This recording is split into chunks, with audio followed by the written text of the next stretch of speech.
जब भी लोगों ने न्यूजीलैंड को कमजोर समझा है, इस टीम ने हमेशा से ही अपने आप को वर्ल्ड स्टेज पर प्रूव कर दिखाया है। एक समय जिस देश को पहला टेस्ट मैच जीतने के लिए 26 सालों का इंतजार करना पड़ा था, आज उसी देश के नाम पहला वर्ल्ड टेस्ट चैंपियनशिप है, जो टेस्ट क्रिकेट की सबसे बड़ी ट्रॉफी है। बाइलेटरल्स में अंडर परफॉर्म करने वाली ये टीम इंपॉर्टेंट सीरीज या बड़े टूर्नामेंट में किसी भी ऑस्ट्रेलियन या इंडियन टीम से कम नहीं है, चाहे वो न्यूजीलैंड की मेंस टीम हो या वुमेन्स टीम। क्योंकि 2024 की वुमेन्स टी20 वर्ल्ड कप खेलने आ रही न्यूजीलैंड की टीम लगातार 10 टी20 मैचेस हार कर आ रही थी, लेकिन ये टीम बहुत ही आसानी से वर्ल्ड कप चैंपियन बन जाती है। इन्हें आप इनके स्टैट से कभी जज नहीं कर पाओगे। किसी को भी इस बात का अंदाजा नहीं होगा कि इंडिया के 12 सालों के होम टेस्ट सीरीज की विनिंग स्ट्रीक को कोई ऑस्ट्रेलिया या इंग्लैंड नहीं बल्कि न्यूजीलैंड तोड़ जाएगा, वो भी बिल्कुल एक तरफा। तो आइए आज डिकोड करते हैं इस छोटे लेकिन अनोखे देश के क्रिकेट को।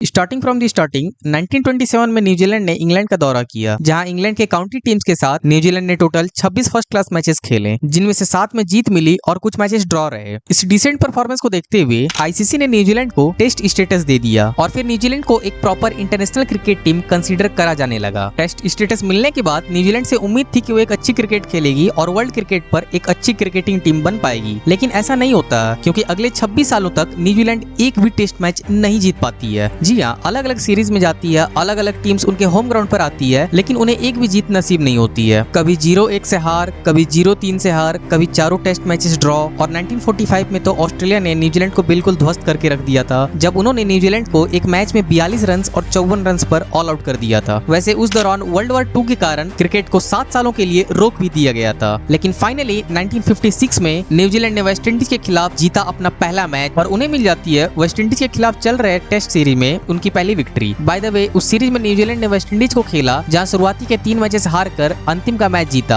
और सीरीज को एट द एंड 3-1 से हार गई। न्यूजीलैंड की क्रिकेट अभी धीरे धीरे ग्रो कर रही थी, अभी बहुत ज्यादा ग्रोथ नहीं दिखाई दिया था, क्योंकि अभी भी किसी भी वैसे लेजेंडरी प्लेयर्स का जन्म नहीं हुआ था जिन्हें हम आज तक याद रख पाए। अगले 20 सालों तक न्यूजीलैंड ने 7 मैचेस जीते और काफी ज्यादा मैचेस हारी। इसके बाद फिर 1970 में न्यूजीलैंड ने पाकिस्तान को 1-0 से सीरीज हराया और फाइनली वो अपने क्रिकेटिंग हिस्ट्री का पहला टेस्ट सीरीज जीत पाते हैं। जी हाँ, 40 सालों बाद। इसके 3 सालों बाद डेब्यू होता है एक ऐसे बॉलर का जो न्यूजीलैंड को अगले 10 सालों तक के लिए लीड करने वाले थे, रिचर्ड हेडली। इनके आने के बाद मार्टिन क्रो और जॉन राइट जैसे प्लेयर्स का भी डेब्यू होता है, जिसके आने के बाद न्यूजीलैंड क्रिकेट को अब जीत के लिए ज्यादा तरसना नहीं पड़ता था। 1977 में न्यूजीलैंड ने इंग्लैंड को फाइनली 48वें अटेम्प्ट में उन्हें सीरीज हराया। उस मैच में रिचर्ड हेडली ने 10 विकेट लिए। 48वां अटेम्प्ट में इसलिए कह रहा हूँ क्योंकि इससे पहले इंग्लैंड ने न्यूजीलैंड को 47 टेस्ट सीरीज में या तो हराया था या ड्रॉ रहा था। इसी बीच फिर ओडीआई फॉर्मेट को इंट्रोड्यूस किया जाता है। उस समय ओडीआई क्रिकेट 60 ओवर की हुआ करती थी और ये एक ऐसा फॉर्मेट था जो शायद इस टीम के लिए बिल्कुल परफेक्ट बैठता था। ओडीआई क्रिकेट की जो भी रिक्वायरमेंट्स थी, जैसे कि छोटे छोटे 50 और 100 रन के पार्टनरशिप्स, अच्छी फील्डिंग, इकोनॉमिकल बॉलिंग, ये सभी कंडीशंस न्यूजीलैंड ने काफी अच्छे से फुलफिल किया एंड एज ए रिजल्ट शुरुआत से ही काफी अच्छी ओडीआई की टीम बनी रही। शुरुआती के दोनों ही वर्ल्ड कप्स 1975 और 1979 के एडिशन में न्यूजीलैंड सेमीफाइनल तक पहुंचती है, लेकिन एक बार वेस्ट इंडीज और एक बार इंग्लैंड के हाथों सेमीफाइनल में हार के कारण टूर्नामेंट से बाहर हो जाती है। 1981 में न्यूजीलैंड ने ऑस्ट्रेलिया के खिलाफ खेला एक बहुत ही फेमस और कंट्रोवर्शियल ओडीआई मैच, जब न्यूजीलैंड को मैच जीतने के लिए आखिरी बॉल पर 6 रन की जरूरत थी, जिसके कारण ऑस्ट्रेलिया के कैप्टन ग्रेग चैपल ने अपने बॉलर को अंडर आर्म फेंकने को कहा और ऑस्ट्रेलिया ने फिर अंडर आर्म बॉल फेंक कर उस मैच को जीत लिया। आगे जाकर न केवल इस रूल को बदला गया, बल्कि आज भी ऑस्ट्रेलिया के उस एक्ट को काफी ज्यादा शेमफुल माना जाता है।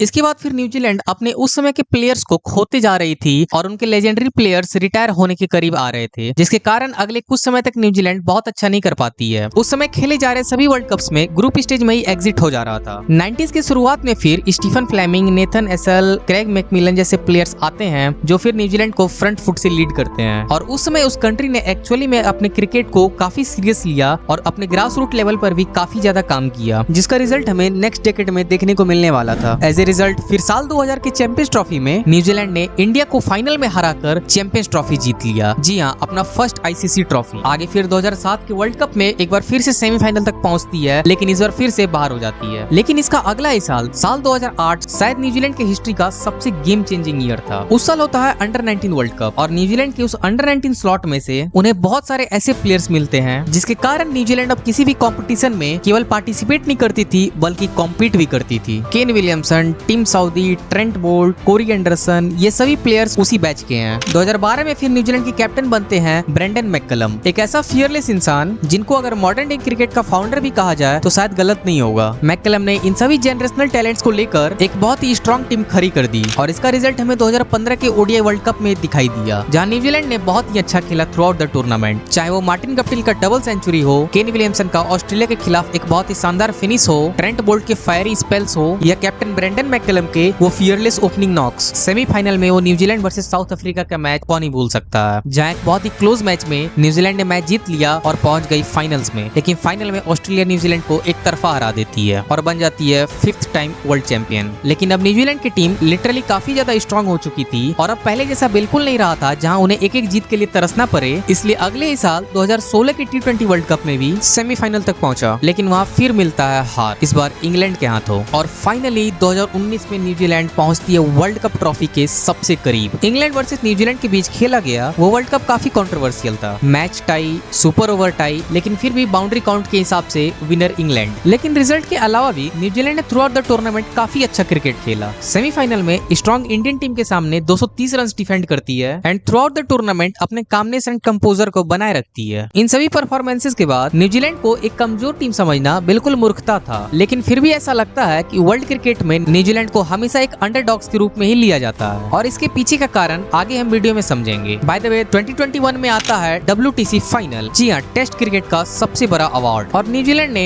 इंडिया को हराकर वर्ल्ड टेस्ट चैंपियनशिप की हिस्ट्री का पहला ट्रॉफी और न्यूजीलैंड क्रिकेट का दूसरा ICC ट्रॉफी अपने नाम कर लेती है और उसके केवल 2 महीनों बाद T20 वर्ल्ड कप के फाइनल तक भी पहुंचती है। 2023 के ODI वर्ल्ड कप में एक बार फिर से सेमीफाइनल तक पहुंचती है, लेकिन इस बार इंडिया ने न्यूजीलैंड से 2019 के वर्ल्ड कप सेमीफाइनल का बदला ले लिया और न्यूजीलैंड बाहर हो गई। लेकिन फिर आगे जाकर न्यूजीलैंड ने तोड़ दिया इंडिया के 4321 दिनों का एक बहुत ही सुनहरा रिकॉर्ड, जब इंडिया को उनके होम सॉइल पर टेस्ट सीरीज हरा दिया और वो भी काफी अच्छे मार्जिन से। And this is how New Zealand ने अपने क्रिकेट को ओवर द ईयर्स ग्रो होते हुए देखा है, जहां एक समय इस टीम को एक एक टेस्ट मैच और एक एक टेस्ट सीरीज जीतने के लिए काफी स्ट्रगल करना पड़ता था। आज के समय ये हर एक ICC टूर्नामेंट्स में नॉकआउट्स तक आसानी से पहुंच जाती है। 2015 के बाद हुए 9 ICC टूर्नामेंट्स में से 6 बार नॉकआउट्स में पहुंच चुकी है। लेकिन फिर सवाल ये आता है कि आखिर न्यूजीलैंड की इन परफॉर्मेंस के बाद भी इस टीम को आज भी टॉप 4 में क्यों नहीं कंसीडर किया जाता है और क्यों ये हर एक टूर्नामेंट के पहले अंडरडॉग्स ही कहलाते हैं। और इसका जवाब मिलता है इनके ओवरऑल विन परसेंटेज में। ये एक लौती वैसी टीम है जो बायलैटरल्स में बहुत अच्छा नहीं कर पाती है, लेकिन बड़े टूर्नामेंट्स में हमेशा अच्छा करती है। इस टीम ने आज तक खेले गए टोटल 1472 मैचेस में से केवल 584 मैचेस जीते हैं और 654 मैच हारे हैं, यानी कि अगर हम बायलैटरल्स को देखें तो 50% से भी ज्यादा मैच हारी है। और ऐसा रिकॉर्ड जनरली खराब टीम्स में दिखाई देता है। ओवर द ईयर्स न्यूजीलैंड ने इंडिया को काफी परेशान किया है, बहुत सारे ICC टूर्नामेंट में इंडिया को बाहर किया है। लेकिन अगर हेड टू हेड रिकॉर्ड देखा जाए तो इंडिया न्यूजीलैंड के बीच खेले गए टोटल 202 मैचेस में से न्यूजीलैंड ने केवल 73 मैचेस जीते हैं, जी हाँ, केवल 40% के आसपास। और ये एक मेन रीजन है कि ग्लोबल लेवल पर इस टीम को काफी अंडररेट किया जाता है और इनसे कुछ खास उम्मीद नहीं रहती है, जस्ट लाइक आज के समय की पाकिस्तान, श्रीलंका या बांग्लादेश से। लेकिन इस टीम के पास खासियत है बड़े मोमेंट्स में क्लच करने की, बड़े मैचेस में कूल एंड काम रहने की एंड मैजिकल मोमेंट्स में परफॉर्म करने की। 2019 के वर्ल्ड कप में न्यूजीलैंड ने ग्रुप स्टेज में चौथे नंबर पर क्वालिफाई किया था, वो भी रन रेट के बेसिस पर। एंड अगर बाकी की टीम से कंपैरिजन किया जाए तो शायद न्यूजीलैंड वहां पर सबसे वीकेस्ट टीम थी।